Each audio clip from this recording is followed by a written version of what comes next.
છોટાઉદેપુર કવાંટના પીપલદા ખાતે થયેલ લૂંટ વિથ મર્ડરના આરોપીને પોલીસે ઝડપી પાડ્યા। 21/8/2024ના દિવસે કવાંટના પોપલદા ખાતે થયેલ મર્ડરના આરોપી પકડાયા। કુહાડી અને પાડિયાના ઘા મારી વૃદ્ધ દંપતીની હત્યા કરવામાં આવી હતી।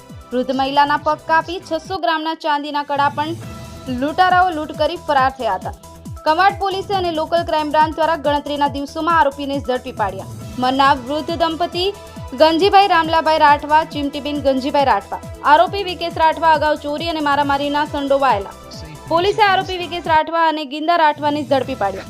પોલીસે આરોપીઓ પાસેથી હત્યા કરવામાં વાપરેલ કુહાડી પાડ્યું રિકવર કરી વધુ તપાસ હાથ ધરી।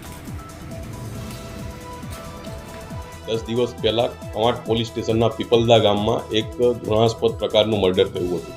તેમાં ગામના જ બે માણસો હતા, વિંકેશ અને ગિંદો।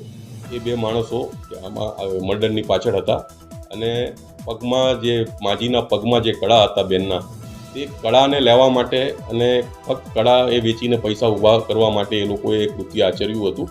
કેમ કે એ લોકો ગામના હતા અને ભોગ બનનાર લોકો એમને ઓળખી ગયા હતા।